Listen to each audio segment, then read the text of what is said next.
પંચાયતનની રચના થાય. એ જ રીતે શિવ પંચાયતન હોય તો શિવ વચ્ચે, શિવ સર્વોપરી અને શિવ સર્વાવતારી.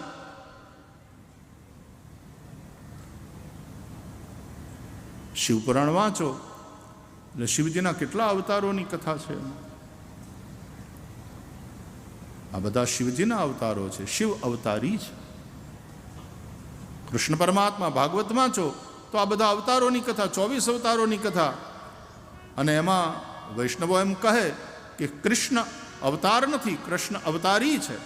એટલે કે બધા અવતારોનો અવતાર, એટલે કે સર્વોપરી, એટલે કે સર્વાવતારી કૃષ્ણ પરમાત્મા, રાધા કૃષ્ણ દેવ. કૃષ્ણને ભજનારા માટે સર્વાવતારી, સર્વોપરી. કારણ કે કૃષ્ણ પરમાત્મા કહે છે અનન્યાંશ્ચિંતયંતો મામ યે જનાઃ પર્યુપાસતે તેષામ નિત્યાભિયુક્તાનામ યોગક્ષેમં વહામ્યહમ. તમારા માટે તમારા ઈષ્ટ સર્વોપરી છે, તમારા માટે તમારા ઈષ્ટ સર્વાવતારી છે. એ જ રીતે વિષ્ણુ પંચાયતનની રચના થાય તો આપણા સનાતન ધર્મમાં આ પંચદેવની ઉપાસનાનું મહત્વ છે. અને એમાંથી એકેને કાઢી નાખો ને, તમે તમારી મનમાની કરો અને તમે એકેને કાઢી નાખો કે આ હટાવો, આપણે આ માતાજીને હટાવો, તો આપણા ઈષ્ટ હોય ને એ જ આપણી સામે ક્યાં ગયા? દેવીમાં ક્યાં? પેલા કેમ કાઢી નાખ્યા? કેમ હટાવે? એ દેવ નારાજ થાય.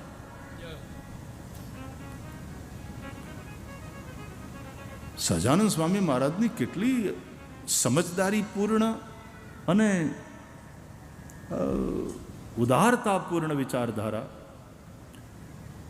કે અમારા આશ્રિત એવા હરિભક્ત જો બ્રાહ્મણ હોય તો એણે પહેલાં શિવજીનું ત્રિપુંડ્ર કરવું, પહેલાં શિવજીવાળું શૈવી પરંપરાનું ત્રિપુંડ્ર કરવું અને પછી ઉર્ધ્વ તિલક એણે કરવું.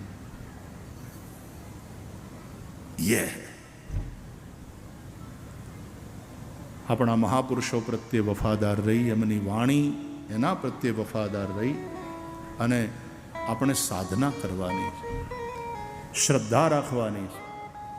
તો બહુ સારું જ છે બધું. બહુ વિવાદ જાગે એવું નહીં બોલો ને પ્લીઝ, પ્લીઝ કેવું પડે ને. બીજું હું આ બધું આવું થાય એ સનાતન માટે સારું નથી. એટલે તમે સમજો ને વાલા, સમજો નહીં તો આવડા કોક સમજાવશે તમને, એના કરતા સમજો ને.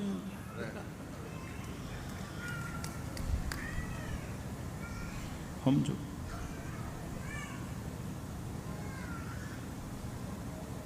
સમજદાર માણસ શાનમાં સમજી જાય, પછી વારંવાર ભૂલનું રિપીટેશન ન થવું જોઈએ. ભગવાન આપણને બધાને સદભાવ આપે, આપણને બધાને. તમે સમજાય છે ને હું આજે બોલું છું? આપણને બધાને કે આપણે પરસ્પર હેતવાળા થઈએ, એકબીજાની ભાવનાને સમજીએ અને આદર કરીએ, અને આપણે આપણા ઈષ્ટમાં નિષ્ઠા અને આપણા પંથમાં આપણી દ્રઢ શ્રદ્ધા એ ટકાવી રાખીએ. પણ કોઈને ઉતરતા ચિતરવાનો પ્રયાસ ન કરે. ખાલી આટલી વાત. તો દેવી માના ભક્તો માટે દેવી માં સર્વોપરી છે. ભગવત્યા કૃતમ સર્વમ ન કિંચિદ અવશિષ્યતે. દેવી જ પરાંબા ભગવત. તો તત્વ એ એક જ છે અને એક જ તત્વના આ જુદા જુદા રૂપ. આવું સ્પષ્ટ રીતે વેદોએ, ઉપનિષદોએ, પુરાણોએ આપણને સમજાવ્યું છે. સાધુ સંતોની વાણીમાં આપણને આ જ સાંભળવા મળે છે.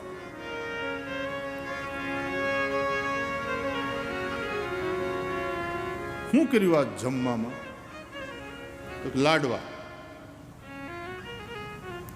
લાડવા કર્યા એમ કહીએ ખરા? એકલા લાડવા હોય?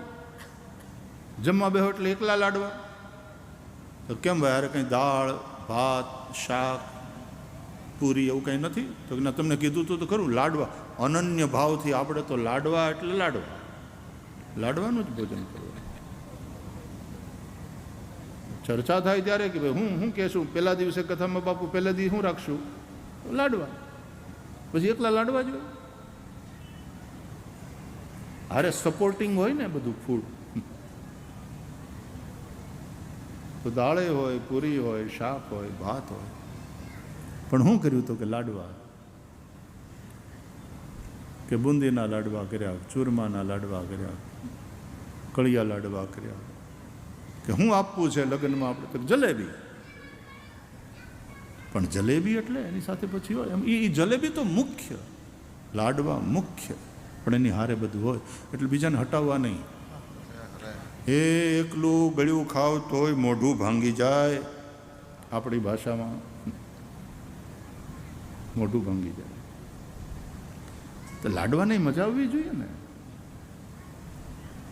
અમારે હળવદિયા લાડવા, એની સાઇઝ પણ આમ એક્સ્ટ્રા મોટી હોય. અને હળવદિયા અમારા ભૂદેવો, અને પછી ભૂદેવોની હારે હારે રહીને હળવદમાં જે રહેતા હોય એ હજી છે થોડા ખાવાના શોખીન. એકવાર હળવદમાં કાર્યક્રમ હતો ને હું ત્યાં ગયો હતો, લાડવા જ કર્યા હતા. બેઠા હતા ઉતારે, એમાં મેં એમ પૂછ્યું કે ભાઈ હવે એવા ખાવાવાળા છે કે નહીં?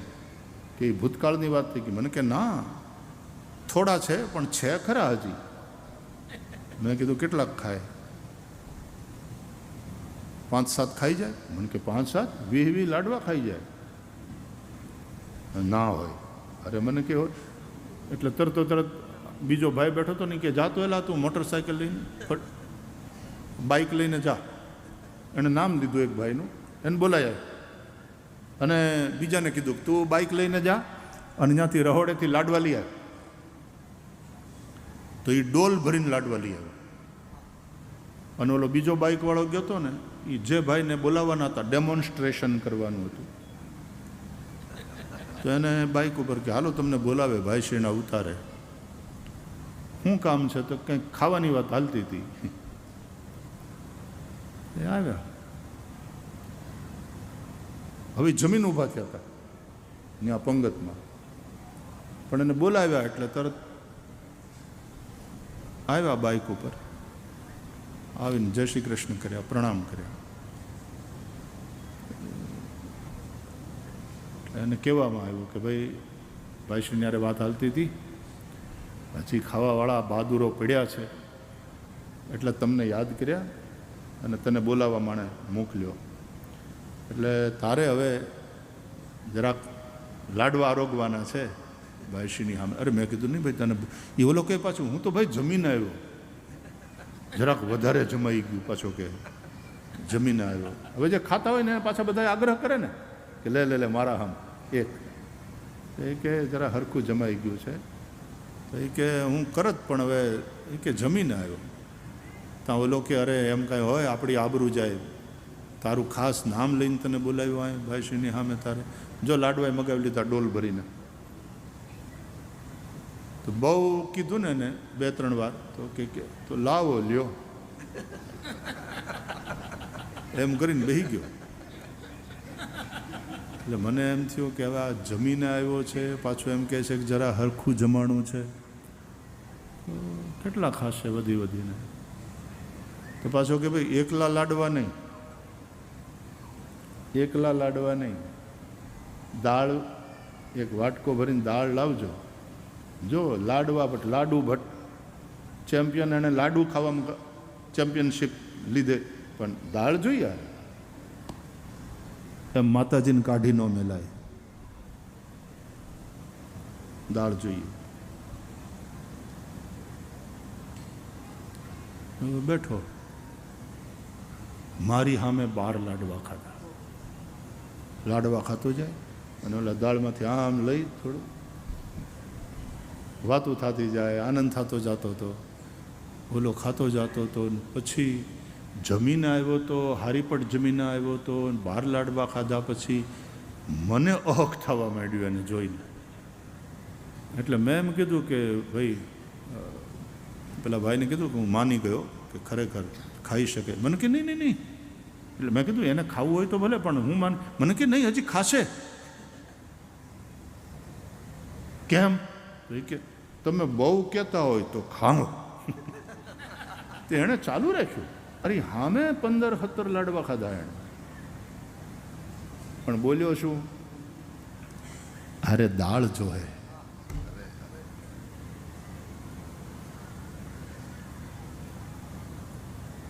આપણા ઈષ્ટ પ્રત્યે આપણે અનન્ય ભાવ રાખીએ, અને ભક્તિ માર્ગમાં એ સિદ્ધાંત છે, રાખવાનો હોય. પણ હારે આજુબાજુ દાળ, શાક, ભજીયા, પૂરી, ત્યારે થાળી આમ ભરેલી લાગે. આપણા આચાર્ય મહાપુરુષોના કૃપાથી સનાતનની થાળી બહુ ભરેલી ભરેલી છે. ક્યાંક કેન્દ્ર સ્થાને શિવજી છે અને શિવ પંચાયતન રચાય છે. ક્યાંક કેન્દ્ર સ્થાને પરાંબા ભગવતી છે અને દેવી પંચાયતન એની રચના થાય છે. ક્યાંક કેન્દ્ર સ્થાને ભોળાનાથ છે અને શિવ પંચાયતનની રચના થાય છે. ક્યાંક કેન્દ્રમાં ભગવાન વિષ્ણુ છે, અને વિષ્ણુના જુદા જુદા સ્વરૂપો, કે રામ રૂપ હોય, કે કૃષ્ણ રૂપ હોય, કે નરસિંહ રૂપ હોય, અને એ રીતની રચના થાય છે. આપણા ઋષિઓએ બતાવેલા માર્ગે આપણે ચાલીએ. આપણા બહુ પ્લાનિંગ ને આપણી બહુ બુદ્ધિ ને આપણા એજન્ડા ને આપણા એ બધું કરવામાં ગડબડ થાય. ઋષિઓએ અને આચાર્ય મહાપુરુષોએ આપણને જે માર્ગ બતાવ્યો એ માર્ગે ચાલવું. આવો એ જ ભાવ. હે ભજો મુકુંદ માધવ મોરારી, હે ભજો મુકુંદ માધવ तालियां बजाते हुए भाव से. हे भजो मुकुंद माधव मोरारी, હે ભજો મુકુંદ માધવ મોરારી, हे भजो मुकुंद माधव मोरारी. હે ભજો મુકુંદ માધવ મોરારી, गिरिधारी गिरिधारी ગિરિધારી ગિરિધારી गिरिधारी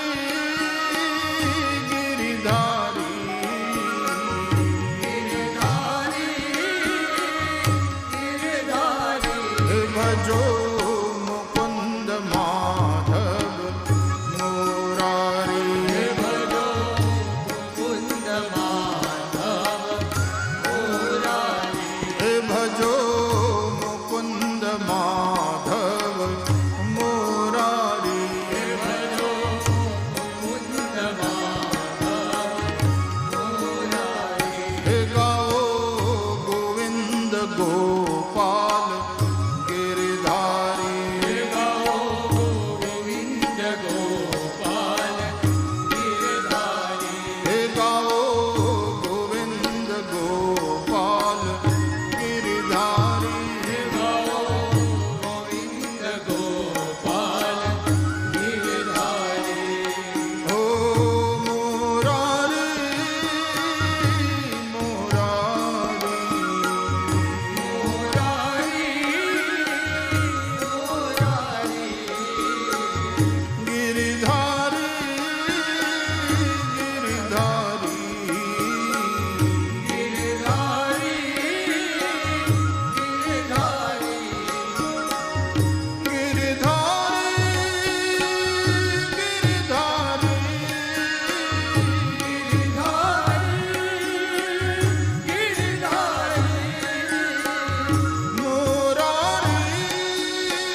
રાખજો મુકુંદ માધવ મુરારી એકમ સત વિપ્રા બહુધા વદંતી वह सत्य वह तत्व एक ही है। सनातन धर्म में हम उसी परम सत्य को विभिन्न रूपों में भजते हैं, विभिन्न नामों से पुकारते हैं, पण श्रद्धा बलवती राखजो अने स्वस्थ समझदारी वाली श्रद्धा राखजो। એટલા માટે જ આપણને આપણા ગ્રંથો પ્રત્યે જે વેદ સંમત ગ્રંથો છે એના પ્રત્યે આટલી આસ્થા છે। શ્રીમદ ભાગવત પણ ઇદમ ભાગવતમ નામ પુરાણમ બ્રહ્મ સંમિતમ, બ્રહ્મનો અર્થ થાય છે વેદ, આ જગ્યાએ બ્રહ્મનો અર્થ છે વેદ, બ્રહ્મ સંમિતમ એટલે કે વેદ સંમત છે। રામાયણ પણ નાના પુરાણ નિગમાગમ સંમતમ યદ, અને એટલા માટે રામાયણ પ્રત્યે, એટલા માટે ભગવદ્ ગીતા પ્રત્યે, એટલા માટે આપણા બધા ગ્રંથો પ્રત્યે આપણને શ્રદ્ધા એ માટે થઈ અને એના પારાયણો એની પરંપરા છે। નૈમિષારણ્યમાં શબનકાદિ ઋષિઓનું દીર્ઘ સત્ર ચાલે છે, 1000 વર્ષનો યજ્ઞ। ઘણા પ્રોજેક્ટ છે ને બહુ લાંબા હોય, આપણે આ જે ઉત્સવ છે બાપુ 8-10 દિવસનો લગભગ, 7 દી કથા ને એની પહેલા કેટલા 3 દિવસ પહેલા ચાલુ થઈ ગયું હતું આપણે, 9 દિવસનો આપણો આ સત્સંગ સત્ર અથવા તો આ સમયો કે જે કંઈ કહો, સ્વામિનારાયણ સંપ્રદાયમાં સમયો એવા શબ્દ છે। સ્વામિનારાયણ સંપ્રદાયના અમુક શબ્દો બહુ સરસ, દાખલો, કે એના માટે થઈને સ્વામી આ આટલો દાખલો કર્યો, સરસ, ભગવાનને ભજી લેવા, કેવું સરસ લાગે। એ જ પ્રમાણે પુષ્ટિ સંપ્રદાયનો એક શબ્દ છે લગાવ। ઠાકોરજીને શ્રૃંગાર કરતી વખતે લગાવ એટલે મીણ, અહીં તિલક છોડવાનું હોય, અહીંયા હડપચીએ હિરલો છોડવાનો હોય, અહીંયા કુંડલ, તો એના માટે મીણ છે ને એ શુદ્ધ કહેવાય। તો મીણથી આ બધો શ્રૃંગાર કરવાના હોય ઠાકોરજીના, પણ મીણને પુષ્ટિ સંપ્રદાયમાં મીણ નથી કહેતા, લગાવ। કેવો સરસ શબ્દ છે, આપણા અમુક સાંપ્રદાયિક શબ્દો બહુ સરસ છે અને વિશિષ્ટતાવાળા શબ્દો છે। લગાવ, લગાવનો એક અર્થ થાય એટેચમેન્ટ, ઠાકોરજીની સાથે એટેચમેન્ટ હોય ને તો આપણે ઠાકોરજીની હારે ચોંટીએ। આ સંસારને ચોંટ્યા છીએ આપણે, કારણ કે સંસાર પ્રત્યે આસક્તિ છે। જો ઠાકોરજી પ્રત્યે આસક્તિ હોય તો ભગવાનને, ઠાકોરજી પ્રત્યે જેને લગાવ છે, શ્રી હરિ પ્રત્યે જેને લગાવ છે, अच्छे शब्द है। तो सहस्त्र वार्षिक सत्र, लांबो कार्यक्रम, 1000 वर्षनो ज्ञान यज्ञ। तो कोईने एम थाय के 1000 वर्ष तो माणे एटલું જીવે, તો જીવતા હતા ત્યારે કેટલું? એક તો સીધી સાદી વાત છે કે જૂના જમાનામાં ઋષિ મુનિઓની આયુષ્ય આપણા કરતાં વધારે હતી। ભીષ્મ પિતામાં કુરુક્ષેત્રના યુદ્ધમાં લડતા હતા ત્યારે એની આયુષ કેટલી હતી? અટાણે તો મને રિટાયર્ડ થયો હોય ને કાં હોસ્પિટલને ખાટલે પડ્યો હોય। કૃષ્ણ અને અર્જુન એની તે ઉંમર કેટલી એ વખતે? એટલે દીર્ઘજીવી અને દિવ્યજીવી હતા એ વખતના મહાપુરુષો। એટલે ઋષિઓ લાંબુ આયુષ્ય ભોગવે અને ભજન સાધન કરતા રહે। અને બીજું, ભાગવતજીના આધારે એનો જવાબ આપું કે આ 1000 વર્ષ સુધી યજ્ઞ ચાલ્યો, તો એમાં જેટલા યજ્ઞમાં 88,000 ઋષિમુનિઓ ભેગા થયા હતા, તો એમાં કોઈ દેવ ન થઈ ગયું? આટલો બધો લાંબો કાર્યક્રમ ચાલે 1000 વર્ષનો, તો આ બધા ઋષિમુનિઓ તો મોટી ઉંમરના હશે, તો એમાં આટલા વર્ષમાં કોઈ દેવ ન થયું? નહીં, કોઈનું મૃત્યુ નથી થયું. ભાગવતમાં લખ્યું છે વ્યાસજીએ કે મૃત્યુના દેવ યમ, એ યમને આ ઋષિઓએ નૈમિષારણ્યમાં જે યજ્ઞ ચાલતો હતો એમાં શામિત્ર કર્મમાં નિયુક્ત કર્યા છે કે આ જવાબદારી તમારી, આ તમારે આ કાર્ય કરવાનું. હવને નોખા નોખા કામની જવાબદારી આપવામાં આવે ને, કમિટી અલગ અલગ રચીએ, ભાઈ આ ભોજન કમિટી, આ ઉતારા કમિટી, આ કથા મંડપને એ બધી કમિટી, આ પ્રચાર પ્રસારની કમિટી, આ મંડપવાળી કમિટી, અલગ અલગ કમિટી નિમવામાં આવે. એ મૃત્યુના દેવ યમને શામિત્ર કર્મમાં ત્યાં નિયુક્ત કરવામાં આવ્યા છે. અને મૃત્યુના દેવ પોતે લાંબી રજા ઉપર ઉતરેલા. કેમ કે આ કાર્યક્રમમાં એમણે ભાગ લેવાનો, એટલે એ અહીંયા હતા. કોઈનું મૃત્યુ થયું નથી. રામચરિતમાનસને વાંચીએ, ભગવાન રામ 14 વર્ષ વનમાં રહ્યા અને એ દરમિયાન અયોધ્યામાં કોઈનું મૃત્યુ થયું નથી. આ 14 વર્ષમાં કોઈનું મૃત્યુ નથી થયું, એમ કોઈનો જન્મ પણ નથી થયો. કારણ કે રામ રામ દરસ હિત નેમ વ્રત લગે કરન નર નારી, તુલસીદાસજી કહે છે. 14 વર્ષ પૂરા થાય ને પુનઃ અમારો રામ, અમારો પ્રભુ એ પાછા પધારે અયોધ્યામાં. એ માનતા રાખીને બધા નિયમ અને વ્રત કરતા હતા.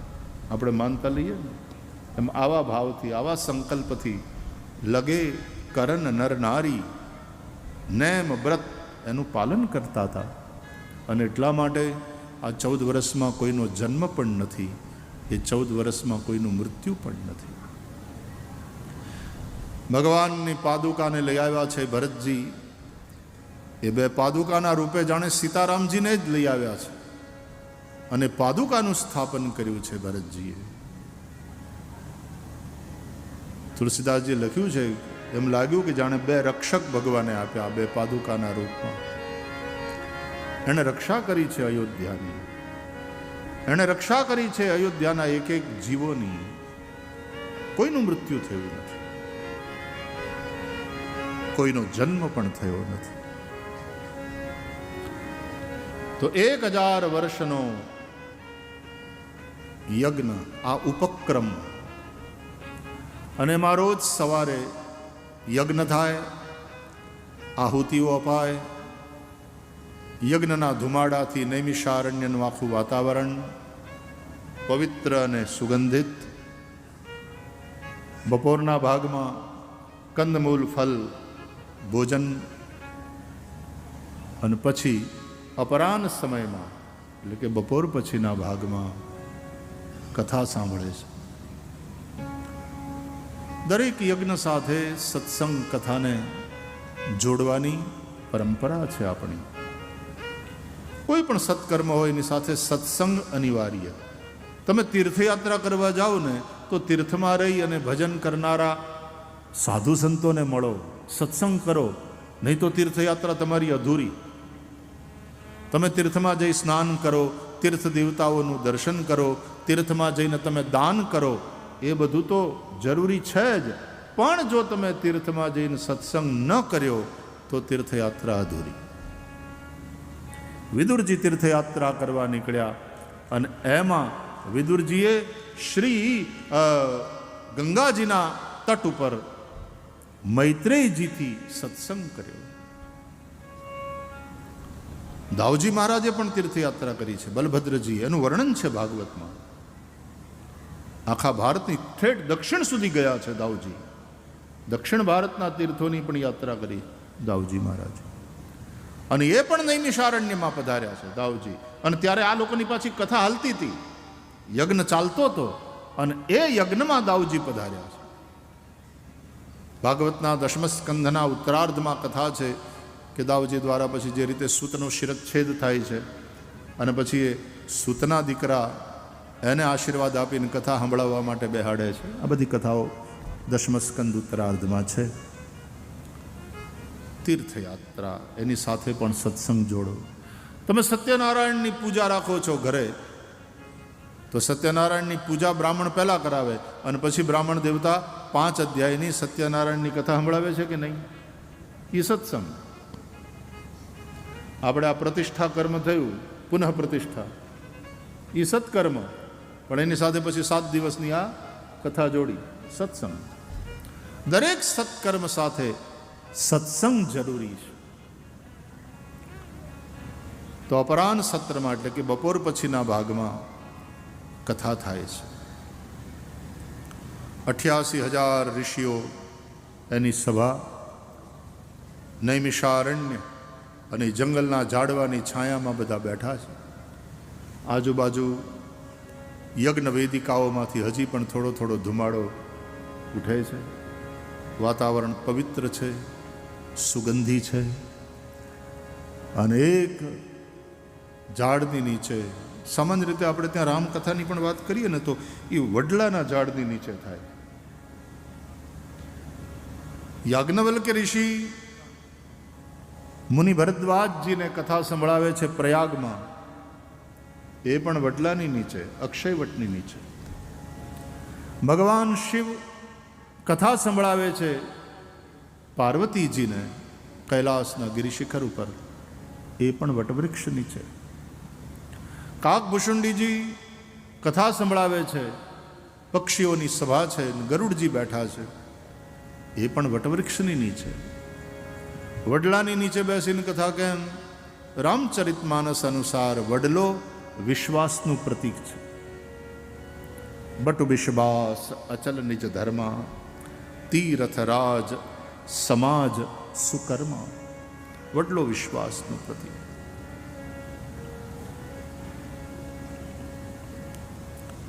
વિશ્વાસની છાયામાં બેસીને કથા થાય. અથવા તો મહાદેવ કથા કરે તો સ્વયં વિશ્વાસ બોલે છે, કારણ કે મહાદેવ વિશ્વાસનું ઘનીભૂત રૂપ છે.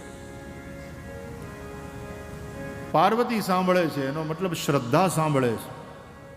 બહુ સીધો સાદો અર્થ છે કે વિશ્વાસ બોલે અને શ્રદ્ધા સાંભળે ત્યારે જ્ઞાન યજ્ઞ સંપન્ન થાય. વક્તામાં વિશ્વાસ બોલે અને શ્રોતાઓમાં શ્રદ્ધા સાંભળે તો શ્રદ્ધાવાન લભતે જ્ઞાનમ. વક્તાના આસન ઉપર સુત મહારાજ બિરાજ્યા છે. શૌનકજી જે આ બધા શ્રોતાઓમાં મુખ્ય છે, આખું સત્ર એમની અધ્યક્ષતામાં આયોજિત થયું છે. શૌનકજી ઋગ્વેદી છે, શૌનકજી વૃદ્ધ કુલપતિ છે. એ પ્રશ્ન કરે છે,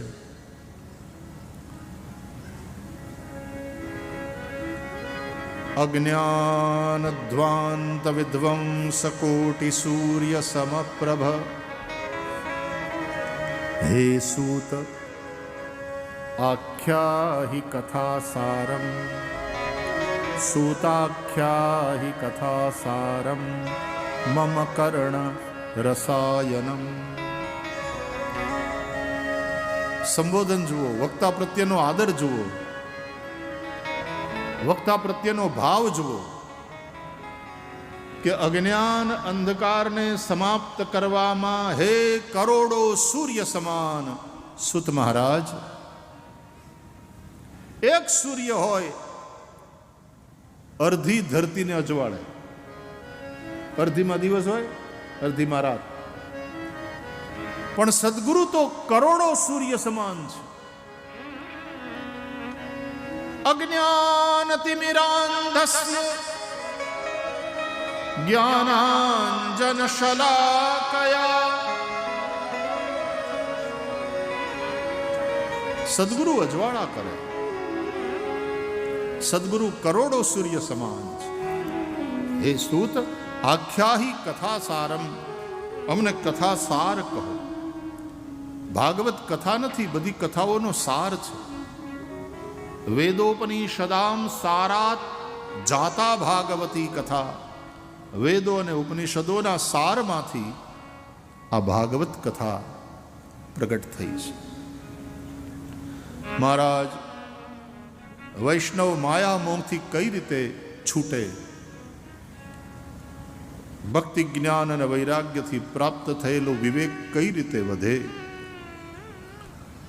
સમજાવો. આ ઘોર કલિયુગમાં જીવો બધા આસુરી વૃત્તિવાળા થતા જાય છે, એમાં એનું કલ્યાણ કઈ રીતે થાય, ઉપાય બતાવો. અહીંયા કહે છે શૌનકજી